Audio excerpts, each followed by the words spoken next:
You thought it would be easy. Teach them to chart their menstrual cycles, they said. Help them learn to use the menstrual cycle as a vital sign, they said. And then you saw the charts. You saw things that you didn't even know were possible, and you really don't know how to interpret them. Fortunately, I've created the perfect solution for you.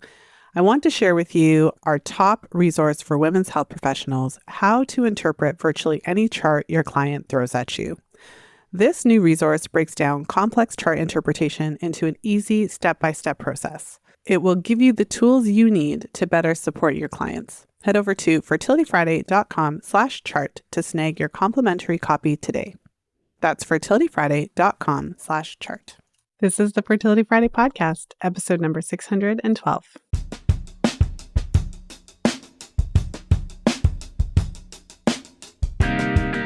In today's episode, we are tackling a very important and common issue.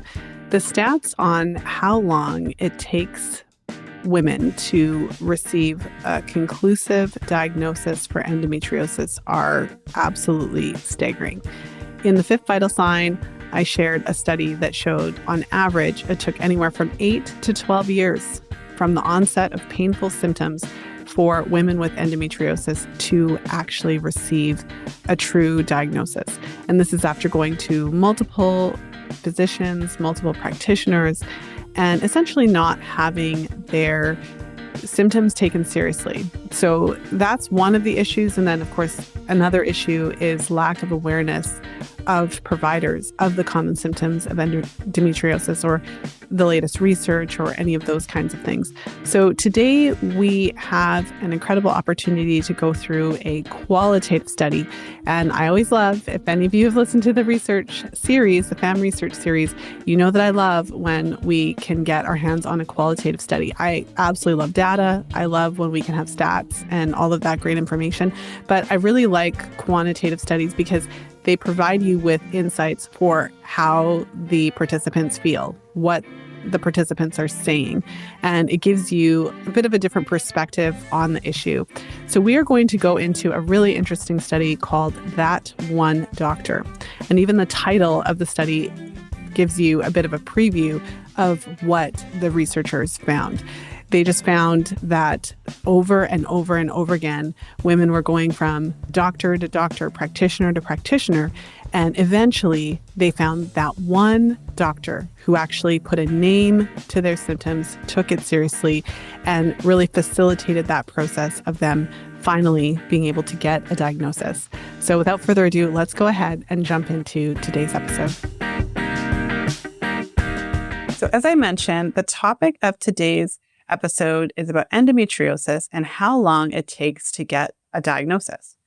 And though we are focused on endometriosis, I do think that there are pieces of this that apply to many different women's health issues, particularly hormonal and menstrual cycle issues, because there are plenty of issues that are kind of ignored, discarded, not really taken that seriously.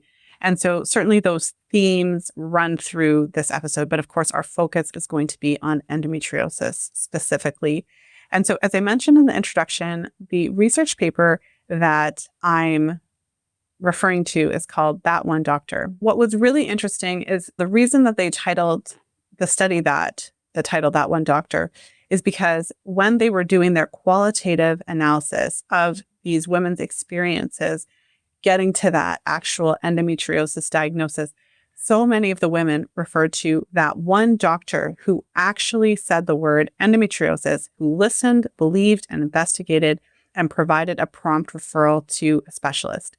So often these women had been struggling for years to find a practitioner who would take them seriously, who would not just dismiss their symptoms, who would really listen to what they're saying, not simply put them on another drug or whatever it is, but actually look into the condition, educate them about it, and help them to find answers. And I suppose because that particular phrase came up so much, that was why the researcher titled the study That One Doctor. So I wanted to start with some background information about endometriosis for those who may not be as familiar. And so endometriosis is a very complex, chronic, inflammatory, systemic disease that commonly presents as pelvic pain. And so that can be pain with menstruation. It can be pain with sex. It can even present as digestive pain, or it can be associated with digestive upset. And so there's a lot of different ways that this illness can present. So endometriosis typically involves benign endometrial tissue that is growing abnormally outside of the uterus. So instead of the endometrial tissue growing inside the uterus, these lesions form outside. And sometimes they form on the walls of the abdominal cavity. Sometimes they form on other organs, such as the bladder and bowel and ovaries. And as we've talked about in other episodes, so I'll link a few episodes below this episode if you're wanting to refer back to some of our previous podcast episodes. Sometimes these lesions can grow in other atypical locations, including even the lungs and the diaphragm, a variety of different places that you wouldn't anticipate to find endometrial tissue. And so this endometrial tissue growth can lead to severe pain.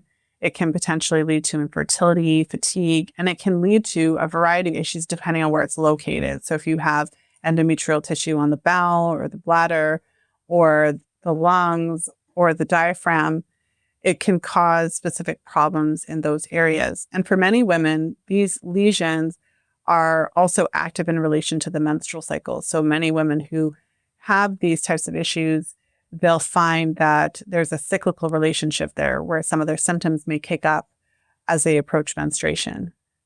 And of course, these types of complications can have a significant negative impact on quality of life. And getting back to the reason that I'm sharing this study with you today, one of the most concerning stats related to endometriosis diagnosis is how long it takes to diagnose.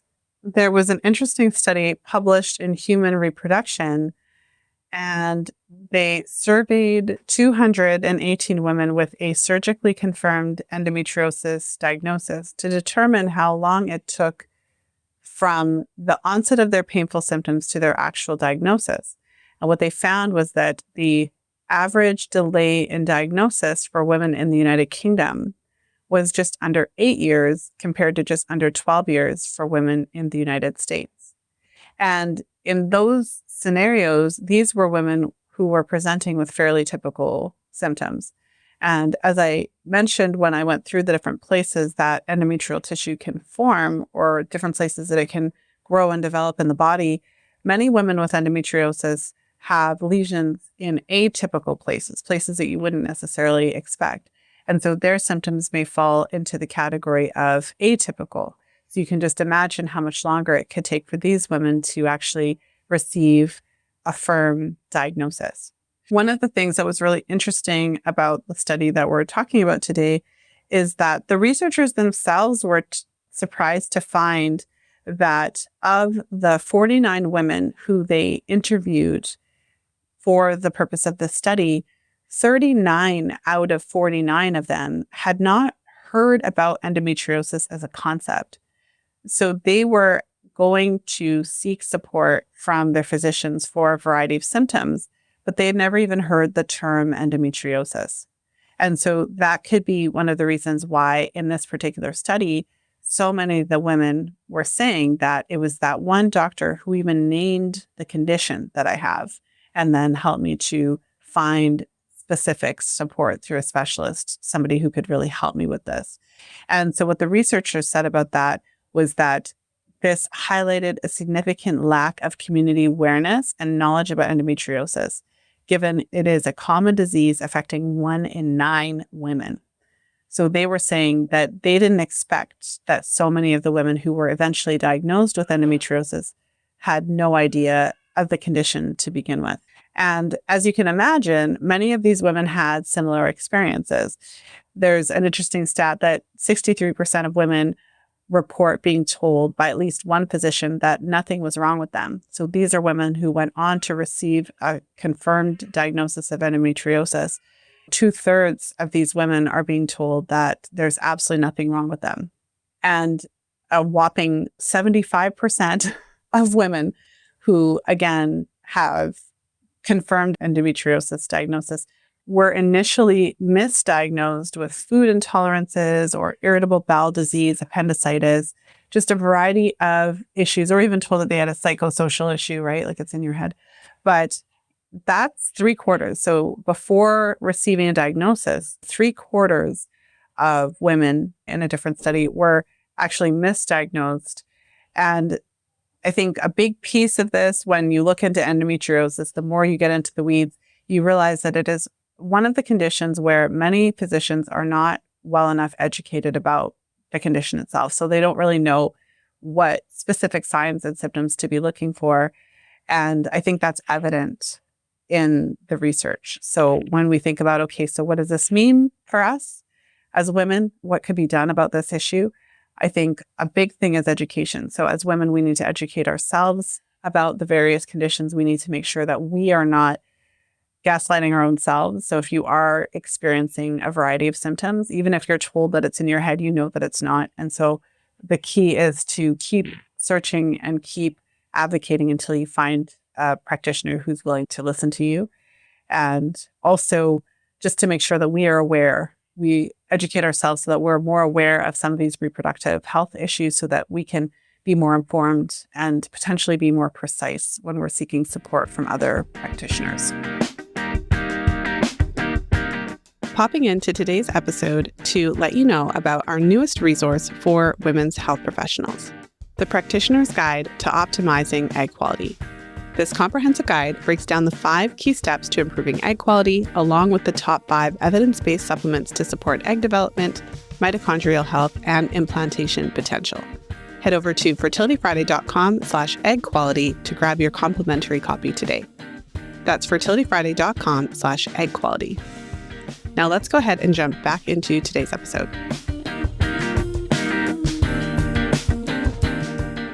So a couple other interesting facts from this particular study, that one doctor study.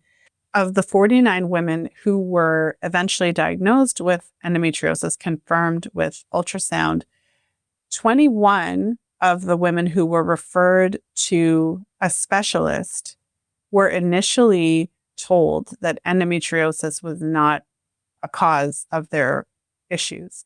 So their specialists dismissed endometriosis as a potential cause of their symptoms, even though they went on to receive a confirmed diagnosis. And so what the researchers said about that was that the experiences were characterized by a dismissal of symptoms, misinformation, and also a refusal to operate due to the invasive nature or causes diagnosed as physiological. So to put that in layman's terms, you have these symptoms. You finally found that one doctor who told you, based on your symptom profile, I suspect that you could have endometriosis. And in order to get that firm diagnosis, we're going to have to refer you to a specialist who would then be able to give you that confirmed diagnosis. So now you're sitting in front of the specialist, you have the symptoms, you're having this conversation, and the specialist is essentially taking a look at you and saying, no, we don't think it's endo. I find this to be really, really interesting. This is something that comes up in my FAM practitioner program in a more general sense, where if you're working with a client and they've been told either that they do have a diagnosis of something or they don't have a diagnosis of something, it's really important to ask if the client in front of you was actually tested for anything. It's amazing to me how many doctors will either diagnose somebody with something or tell them they don't have it with literally no testing, just by sitting in front of you. So you tell me, like, I put on my clothes and I'm sitting in front of you as my physician. You're literally not testing me, but you're going to tell me that I either have X condition or that I don't have X condition. And so I suppose another takeaway for us as women who are seeking support from whether it's reproductive health issues or otherwise, we really have to stop taking our physicians as gospel, their comments and their ideas, because often we're being given diagnoses or, you're told you have something or told you don't have something when no testing was actually done.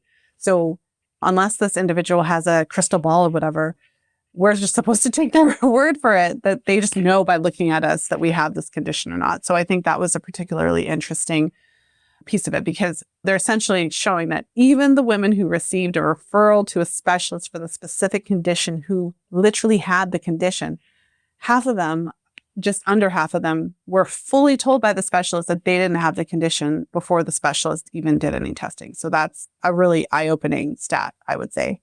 A couple other interesting information: 22 of the 49 women had these symptoms from their first period.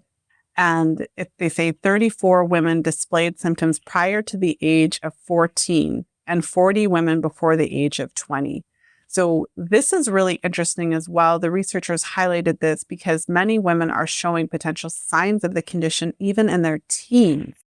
And so when we're looking at that gap between the onset of symptoms and the diagnosis, often one of the reasons that there's such a long gap is because many of these women were showing signs when they were quite a bit younger, and it just took so long for them to really be able to get to the place where they're getting the definition. So another interesting point, there is a gap between when the symptoms present and when diagnosis occurs, where 27 women took longer than 6 years to be diagnosed, 12 between 11 and 20 years, 12 between 2 and 5 years, and 4 within a year. So you have a variety. Some took a few years, but there are several women who imagine it taking 2 decades before you actually get a confirmed diagnosis of a condition that can be so debilitating. So one of the interesting things when you look at what the researchers looked at, because it's a qualitative study, so they're really looking at the experiences of women, which I love, because so much of what you look at in research is data, which is also great. But I found this to be really refreshing to actually have someone interested in what women had to say about their experience, because it's so rare. But what was interesting, one of the points from the researchers was that, how much of an impact it made for the women in the study to have somebody who finally listened to them, provided them with a possible diagnosis, like to put a name to the experience that they were having, how much it validated their experiences, especially for women who may have been suffering for such a long time, and how many of these women had to go to multiple practitioners for years to actually get someone to take them seriously. And once the women in the study were actually given that diagnosis, and as I mentioned, most of them had never even heard the name endometriosis before, so it was completely new information for them. They were able to then take control of the process. They were then able to learn about what this condition is. They were able to become more knowledgeable and to actually more effectively advocate for themselves. And I mean, maybe all of that sounds really obvious to you as a listener of this podcast, because of course you're listening in order to gain more information about whatever variety of topics that you're looking for, which is why you're here. But I mean, there's so much power in that. And that's what's robbed of us when we're going to practitioners to seek support for whatever's going on with us. And we're basically being told that there's nothing wrong with us, it's in our head or whatever. We're being disempowered, because if we can just be provided with the information that we need, putting a name to the condition that we have or the symptoms that we're experiencing, then all of a sudden we have the opportunity to educate ourselves, to find that correct practitioner who specializes in this issue, who can really lead us to the answers that we're looking for, to research different ways of addressing it, because of course there's typically holistic ways to address it, medical ways, and then maybe a combination of both for any illness that we have. And it really empowers us to be able to do what we need to do. So I think if we look at the themes coming from the study, the biggest theme is that as women, if we're looking for support with our reproductive health issues, we have to be persistent. We have to be more confident about what we're seeing. We have to not give up. And it's almost like you have to go into appointments expecting that sometimes they're not going to pan out, and sometimes the doctor isn't going to listen to you. If you at least expect that, then it may not be as devastating and frustrating.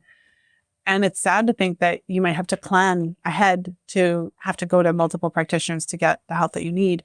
But ultimately, that is many women's experience when they're seeking support, especially for reproductive health issues. There was one part of the study, the heading is entitled, "What Do the Women Want?" And I think that's interesting as well. Like I said, I love the study that it's qualitative, because it's actually looking at what they said about their condition. And what the researchers say is that women wanted to spread endometriosis awareness. They wanted to be heard, and they wanted to have their concerns seen as valid. And they also went on to say that a diagnosis helped to give these women a concrete and definitive reason for their historical experience, and it brought a renewed sense of self.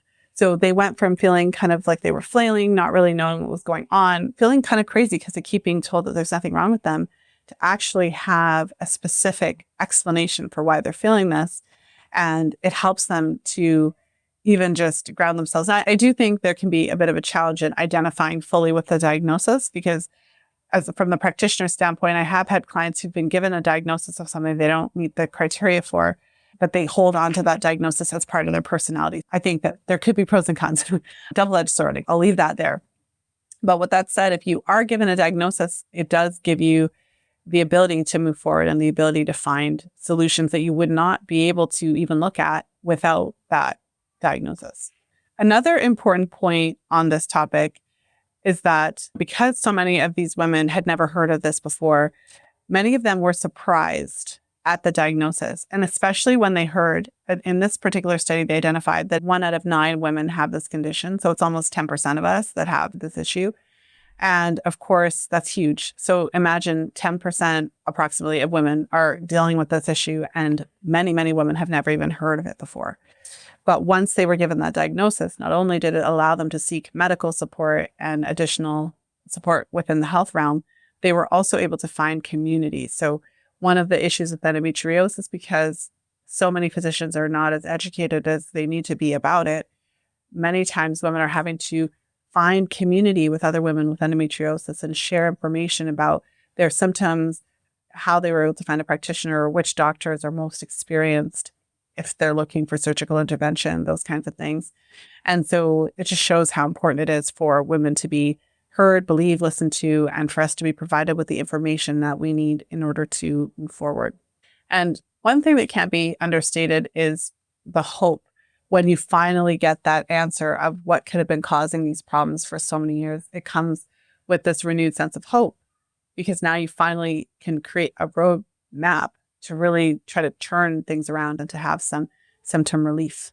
Now, for those of you who want to dive deeper into the endometriosis conversation, one of the positive feedback responses that Lily and I have received from our new book, Real Food for Fertility, is, how we've gone into so many different topics in this book to really equip you with a good view of the various reproductive concerns that could affect you, including endometriosis. So if you have the book already, in chapter 13, we have an extensive section on endometriosis, the connection between endometriosis and fertility, diagnosis and treatment, and also lifestyle and nutritional factors to supporting relief of some of those symptoms, reducing inflammation, and of course, improving fertility at the outset. So lots of great information in that section, and we hope that it is a great resource for you.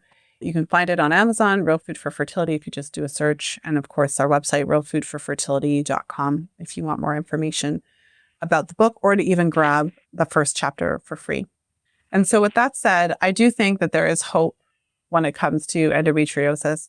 I think from my perspective, my kind of biased perspective, the biggest hope that I have in a lot of these reproductive concerns is in education and empowerment.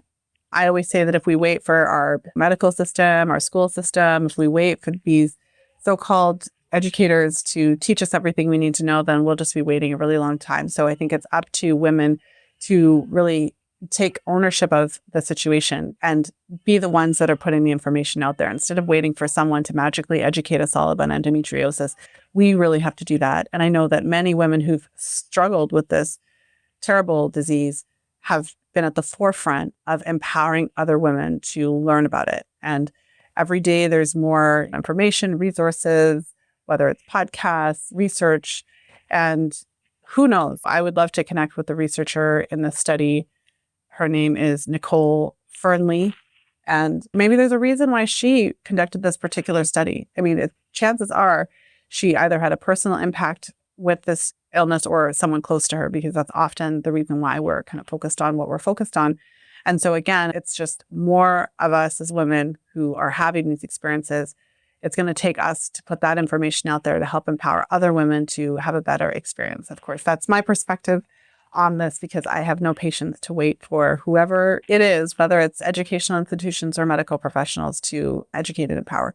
And of course, another huge piece of this would be that there seems to be a need for additional education and awareness. And so I'm sure that there are medical professionals in the field who are working to improve awareness of endometriosis and educate so that women are able to get to that correct diagnosis much quicker. So yeah. I hope that you enjoyed today's episode. If you can think of someone who needs to hear it, the share link, fertilityfriday.com/612.